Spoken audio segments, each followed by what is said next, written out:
Bienvenue dans cette 23e journée de notre formation de 60 jours sur le DevOps. Et aujourd'hui, nous allons parler des GitHub Actions. Donc, à la fin de notre vidéo, n'est-ce pas, vous serez capable d'écrire un action qui a plusieurs jobs, comme vous le voyez ici. Ici, nous avons deux jobs, par exemple. On a un job test. Si on entre à l'intérieur du test, on va voir les étapes qui sont exécutées dans ce job. Par exemple, on va voir le setup, on va voir le initialize containers. On va voir le checkout, le setup Python, install. En fait, ça c'est pour une application Python. Et lorsqu'on va finir de tester l'application, n'est-ce pas, et tout va bien se passer, on va passer au deploy. Et dans le deploy, on va se connecter en SSH, n'est-ce pas, à notre machine virtuelle. On va déployer notre application avec un script que nous avons écrit. Donc, on peut regarder ça plus en détail.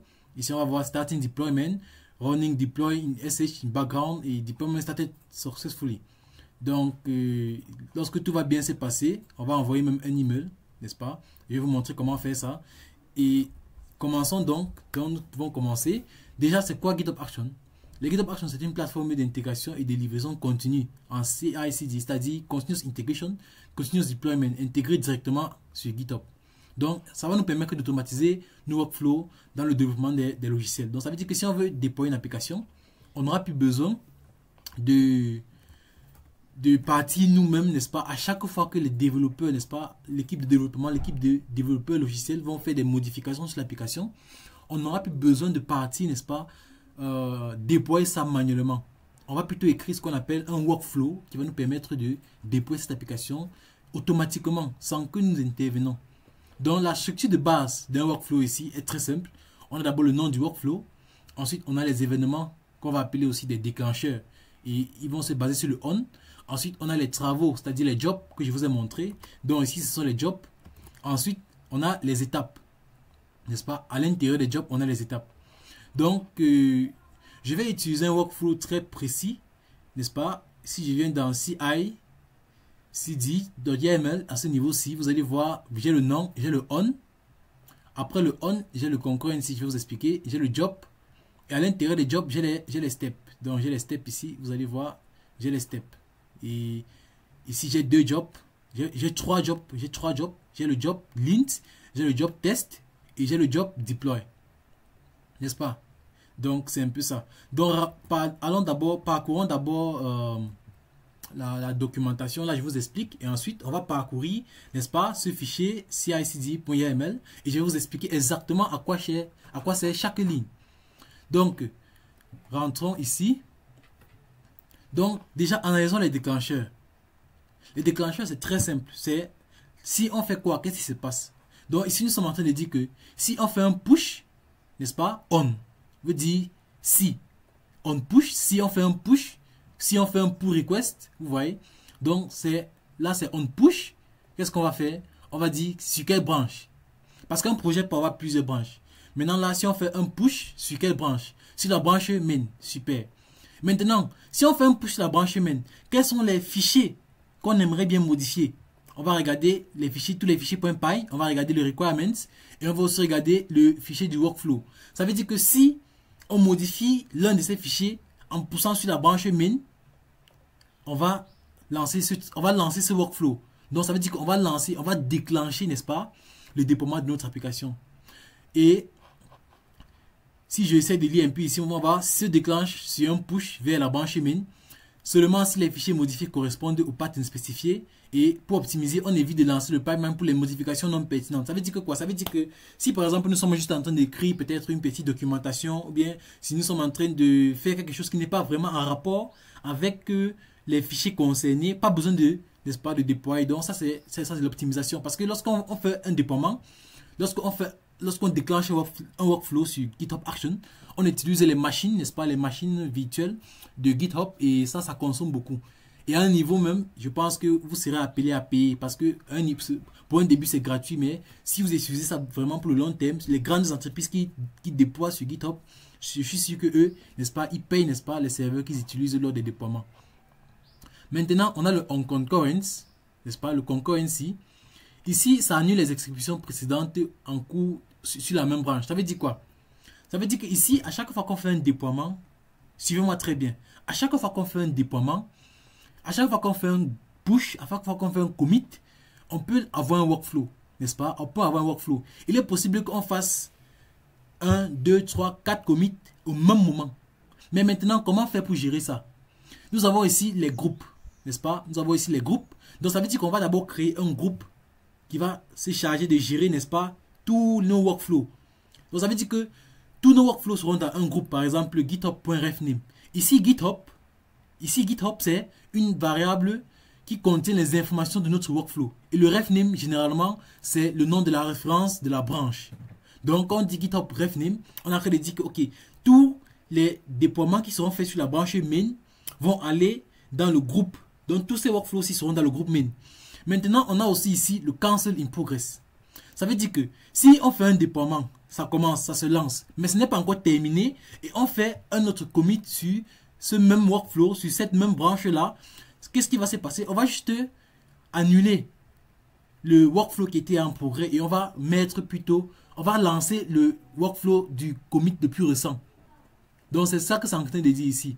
Donc ça va éviter, n'est-ce pas, le gaspillage des ressources et des conflits de déploiement. Super. Ensuite, on a les jobs. Les jobs, comme je vous ai dit, ce sont des tâches à exécuter, des tâches très cruciales, des tâches importantes lors de notre déploiement qu'on aimerait automatiser. Par exemple, si on veut automatiser un code, qu'est-ce qu'on va faire? On va faire un lint. Le lint ici, c'est quoi? C'est la vérification de la qualité du code. Ensuite, on va faire un test. Le test, c'est l'exécution des tests, n'est-ce pas? Et ces tests, il dépend du lint. Ça veut dire que quoi? Ça veut dire que si on fait le lint, ça veut dire que si on vérifie le code et ça ne passe pas besoin de faire les tests dessus. Et on va aussi, après avoir fait les tests, on va déployer. Et ce déploiement dépend aussi des tests. Ça veut dire que si les tests ne passent pas, on ne déploie pas. Super. Donc, si on regarde, on va voir ici Jobs. On va voir ici Lint. Donc, après le Lint, on va écrire un Neat Lint. Donc, les tests Neat Lint. Alors que quoi? Le deploy aussi à son niveau, lui, init test. Donc, ça veut dire que pour lancer les étapes dans test, il faut que toutes les étapes dans Lint puissent passer normalement. Maintenant, on va entrer dans les détails d'un job. Voici par exemple un job Lint. On va dire run son Ubuntu les tests. Ici, Ubuntu les tests, c'est la machine que nous sommes en train d'utiliser. C'est une machine virtuelle ou faite par GitHub qu'on va appeler ici un runner. N'est-ce pas? Donc cette machine, c'est un runner. Et c'est une machine Ubuntu qui a la dernière version. Et on va définir les étapes qui seront exécutées dans cette machine-ci. Donc là, nous sommes aux steps. Donc, quelles sont les étapes qui sont exécutées dans ce job appelé Lint? La première étape, c'est un checkout repository. Et ici, on va dire uses action checkout version 4. Ici, en fait, il y a un code, n'est-ce pas, que on a déjà écrit qui va nous permettre de prendre notre code sur GitHub et de l'amener dans cette machine, dans ce runner-ci. Je ne sais pas si on se comprend. Donc, notre code est sur GitHub. Mais pour pouvoir l'exécuter sur une machine, il faudrait qu'on puisse le cloner dans cette machine-là.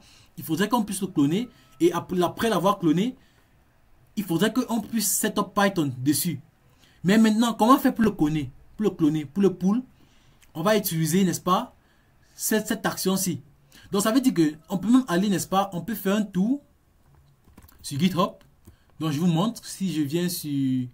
Je fais github.com et je viens dans Action. Vous allez voir, n'est-ce pas, ça c'est un compte GitHub officiel, n'est-ce pas, des GitHub Action. Et dans chaque repository, il y a, n'est-ce pas, quelque chose qui nous permet en fait, il y a les actions. Ici, nous avons un action checkout, n'est-ce pas? Ça veut dire que si je viens sur checkout ici, je cherche, bon, voici l'action que nous sommes en train d'utiliser. N'est-ce pas? Voici l'action que nous sommes en train d'utiliser. Et c'est exactement cette action que nous sommes en train d'utiliser. Donc ça veut dire que lorsque on va faire ici un uses action checkout, ça va utiliser le code qui est écrit à l'intérieur ici. N'est-ce pas? Ça va utiliser ce code ici pour pouvoir pull, n'est-ce pas, notre projet à l'intérieur de cette machine que nous avons défini sur le runs on. Et voici même une documentation dessus sur comment l'utiliser. Vous allez voir ici, nous sommes déjà à la version 5. Donc ici, on va dire uses actions version 5. Et on va dire 8. On va mettre le repository. On va mettre le reference. Si nous sommes en privé, si notre projet est en private, on peut utiliser le token ici pour pouvoir le pull.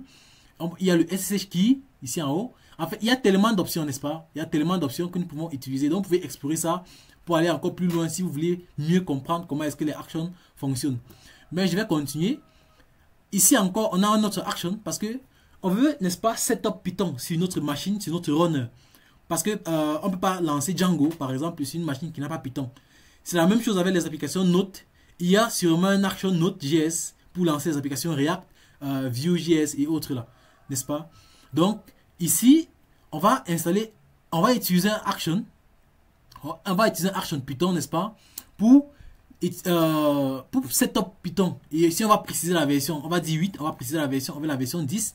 Et on va aussi cacher pip. Ça, c'est une bonne pratique de pouvoir cacher, n'est-ce pas, tous les packages qui sont installés en utilisant pip.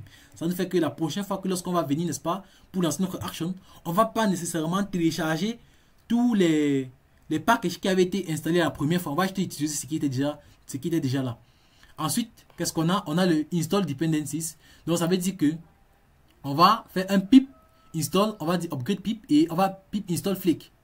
Flake ici, c'est un package qui va nous aider, n'est-ce pas, à tester notre application.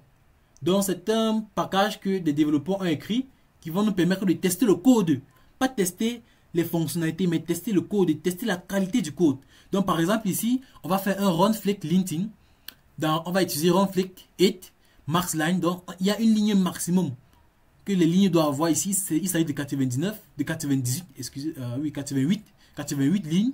Ensuite, on a extend ignore. Ici, extend ignore, c'est pour dire il y a un type d'erreur qu'on peut ignorer.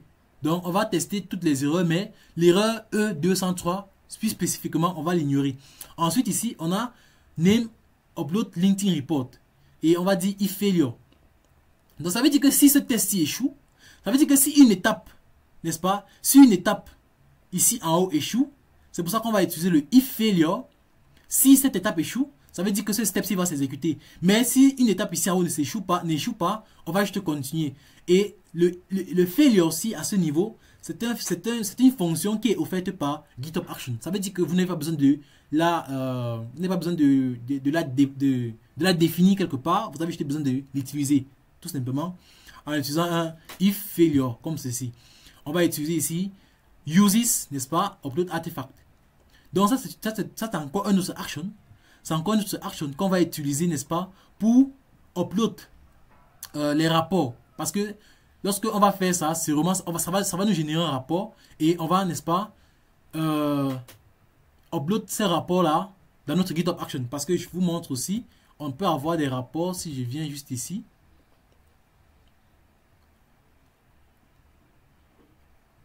Bon, cette action-ci n'a pas spécifiquement de rapport. Bon, si je viens dans Deploy par exemple, vous voyez, voici un artefact qu'on j'ai upload ici. Voici, c'est un test report. Si tu cliques dessus, ça télécharge. Vous pourrez le voir ici, ça va télécharger en zip. Et là, vous pouvez l'ouvrir sur votre machine et regarder les tests. Qu'est-ce qui s'est passé, n'est-ce pas? Donc, si on échoue, on va juste, n'est-ce pas, charger un rapport d'échec. Donc, c'est encore une action pour faire ça. Ça veut dire qu'on a plusieurs actions. Vous avez pu regarder par vous-même.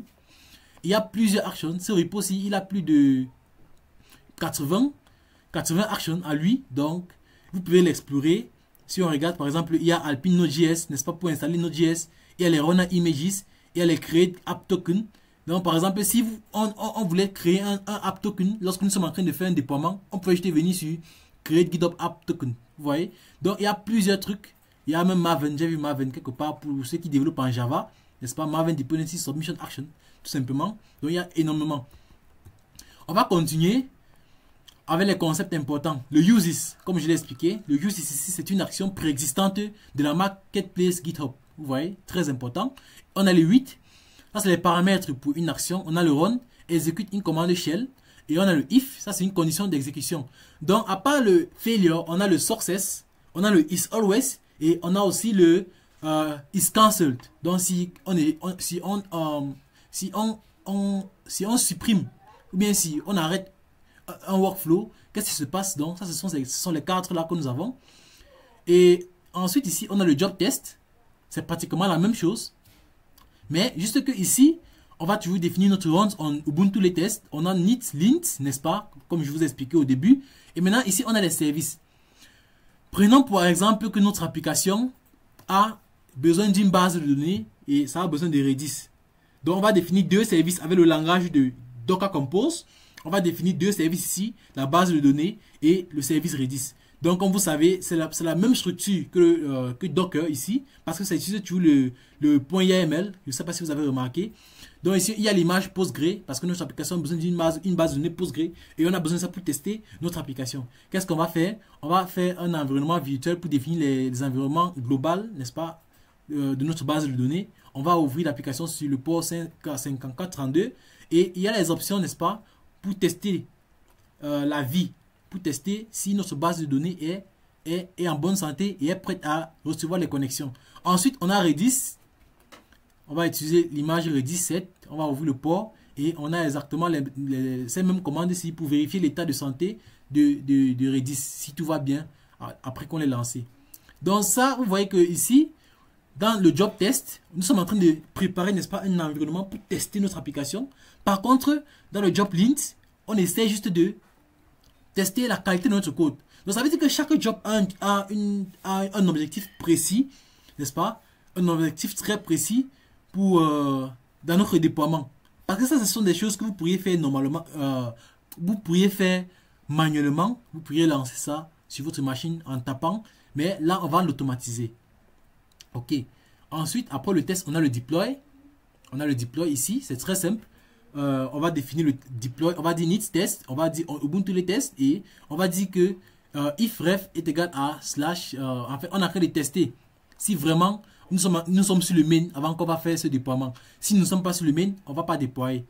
Et ça, c'est une très bonne pratique. Ça va nous permettre de s'assurer qu'on va déployer rien que par exemple sur la branche de déploiement, sur la branche de développement, sur la branche qu'on a une custom branch aussi, n'est-ce pas? C'est une manière aussi de contrôler, n'est-ce pas? Parce qu'on peut faire plusieurs trucs. On peut plutôt dire que okay, c'est sur master, on va plutôt faire ça. Mais si c'est sur main, on va plutôt faire ça. Donc c'est très important de savoir écrire des if comme ceci. Donc ça, c'est une condition de déploiement. Et on ne déploie que sur la branche main. Super. Et ensuite, ici, qu'est-ce qu'on a? Les concepts avancés utilisés. Je vous ai parlé de ça, de la base de données avec le env. Ça, c'est des trucs très avancés. Donc vous avez la chance de suivre cette vidéo et d'avoir accès à ce type d'informations. On a aussi les secrets GitHub. Donc pour utiliser un secret GitHub, c'est secrets.nom du secret. Et pour définir ce secret, on va aller sur GitHub. On va aller sur GitHub. Et on va venir dans Settings. Donc on va aller dans notre repo. Et ici c'est Django To Do App. Donc vous pouvez venir, n'est-ce pas? Vous pouvez venir regarder ça. C'est un repo public. Donc n'est-ce pas? Vous pouvez venir. Donc si vous venez ici, vous allez voir. J'ai pas mis ça en privé. Donc vous pouvez carrément venir sur Django To Do. Et vous regardez ici, vous allez voir c'est public. Donc, pour ajouter, n'est-ce pas, un secret pour notre déploiement, c'est très important. Pourquoi? Parce que à ce niveau-ci, nous aurons besoin de ça. Nous aurons besoin de ça. Par exemple, si je viens sur Deploy, vous allez voir. Ici, j'utilise le VPS SSH Key. VPS SSH Key. Par exemple, ici, là, j'essaie de stocker la clé privée. En fait, c'est une clé que j'ai générée pour faire une connexion SSH. Et j'essaie de la stocker. Mais je ne veux pas la copier ici. Pourquoi? Parce que si je la copie ici, vous aurez accès. Quand vous allez arriver sur GitHub, vous allez juste aller la voir et vous pourriez la copier et vous pouvez me hacker. Mais il y a les secrets pour pallier à ça. Et pour créer un secret, c'est très simple. On vient dans Settings. Après, dans Settings, on vient dans Secret and Variables. On vient sur Action parce que nous essayons de faire les GitHub Action. On clique dessus et on va cliquer sur New Repository Secret. N'est-ce pas? Donc, j'ai ajouté les repositories qui est ici. Et si on clique sur New, on peut juste l'ajouter. Je vais peut-être te dire Test Secret parce que j'ai rien à ajouter actuellement. Et là, je vais faire ça, SSS. Et là, j'ajoute Add Secret. Ce secret a été ajouté. Donc, vous allez voir ici, Test Secret. Et lorsque je vais l'utiliser, je viens juste dans mon code. Je mets le $. Je mets les brackets, secret point. Je mets Test Secret et je ferme. Tout simplement. Donc, c'est comme ça qu'on l'utilise. Ensuite, on a pour utiliser ces informations sensibles, les mots de passe, ainsi de suite, un peu comme je vous expliquais. Ensuite, on a les artefacts. On a upload un artefact et je vous ai montré ça plus haut. Ici, on a le if always. Le if always, c'est simplement pour dire que, ok, ce que ça passe, que ça échoue, il faut qu'on envoie, il faut qu'on exécute cette action. Donc, ça veut dire que les trucs comme les rapports, pas besoin que le step échoue, pas besoin que le step passe. Il nous faut un rapport, quel qu'en soit ce qui arrive. Donc, généralement, on va utiliser ça, le if always. pour pouvoir, n'est-ce pas, à chaque fois générer un rapport lors de l'exécution de notre workflow. Ici, nous avons la communication externe. Par exemple, je vous ai parlé de l'envoi des mails, par exemple. Ici, on va voir send mail. Donc, on va dire if failure. On va dire continue on error. Très important. Parce que parfois, si quelque chose échoue, notre workflow va s'arrêter. Mais on aimerait bien que si quelque chose se passe, si ça échoue, n'est-ce pas, if failure, on va dire continue on error. Ça veut dire que cette étape-ci doit continuer. Même si on a les erreurs dans notre workflow, même s'il y a certaines étapes plus haut qui ne sont pas passées. Donc, on va dire uses, ça c'est un développeur qui écrit une action qui permet d'envoyer les emails. Donc, 8, on va mettre que le serveur adresse smtp gmail.com, on va mettre le port et on va mettre l'email, le mot de passe. Et ici en bas, généralement, on va continuer à écrire d'autres variables telles que le body qui sera envoyé.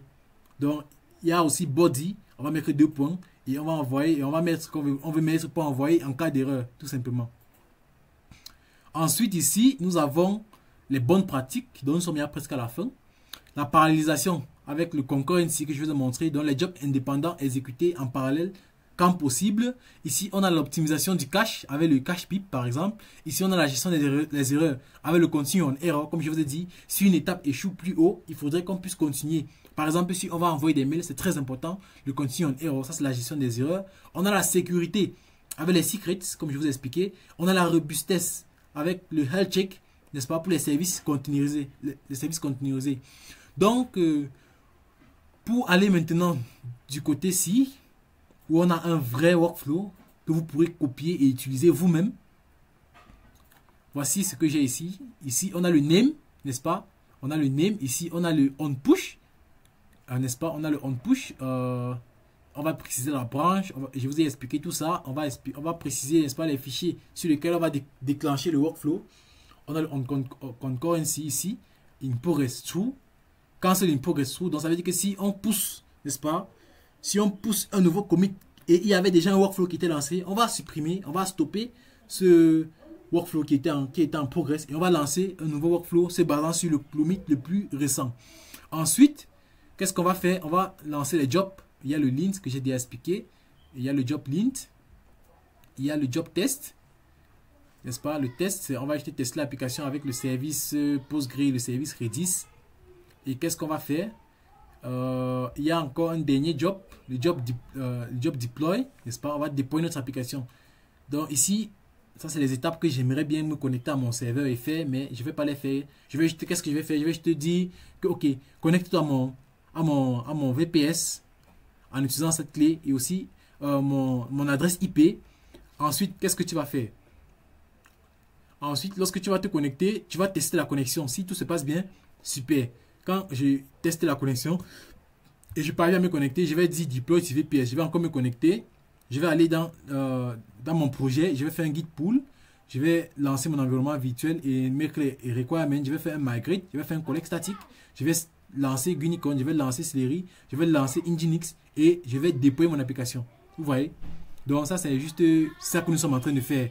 Ensuite, qu'est-ce que nous avons ici? Nous avons ici la variable GitHub-env, qui est une variable qui nous est fournie par GitHub, qui va nous permettre de stocker nos propres variables qu'on va réutiliser plus tard. Par exemple, ici, je suis en train de stocker une variable commit hash. Et qu'est-ce que je mets à l'intérieur? Je mets le dernier commit. Je mets le hash du dernier commit. Je mets la date. Je crée une variable date. Je crée une variable email. Et je mets le email du dernier commit. Donc, quand je fais git log -1, je fais pretty log format. Je mets autoname. AE veut dire autoname. Et je stocke ça dans le GitHub-env. Comment faire pour l'utiliser plus tard? J'utilise le DAO. En fait, ce username. J'utilise son action pour envoyer le mail. Qu'est-ce que je fais? J'utilise son action. Comme je vous ai dit plus tôt, je définis l'adresse, je définis le port, je définis le username, le password. Je définis le subject. Je définis à qui est-ce que je vais envoyer.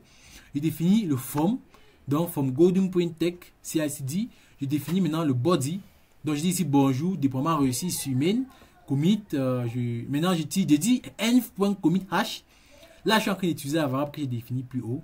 Je dis env.date, env.email, ainsi de suite. Là, j'utilise encore ici github.repository.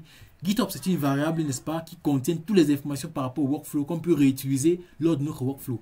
Donc, si je rentre ici en haut, vous allez voir, j'utilise ici là github.refname. C'est un peu la même chose. Le refname ici il s'agit du nom de la branche. Par contre, ici là, GitHub, ici, github.repository, on parle ici là du repository en question, n'est-ce pas? Et j'ai même le URL pour me connecter, n'est-ce pas, à l'adresse IP. Donc, je vais l'enlever. Je ne veux pas qu'on voit mon adresse IP. Même les développeurs n'ont pas besoin de voir l'adresse IP. Ok. Donc, il faut, n'est-ce pas, mieux regarder ça. Il faut faire plus de recherches. Il faut creuser vraiment pour pouvoir, n'est-ce pas, mettre sur pied un pipeline tel que celui-ci. Et ça va échouer beaucoup de fois. Ça va échouer plusieurs fois avant que vous puissiez réussir, n'est-ce pas? Ça échoue quand même pas mal de fois avant qu'on peut réussir, n'est-ce pas?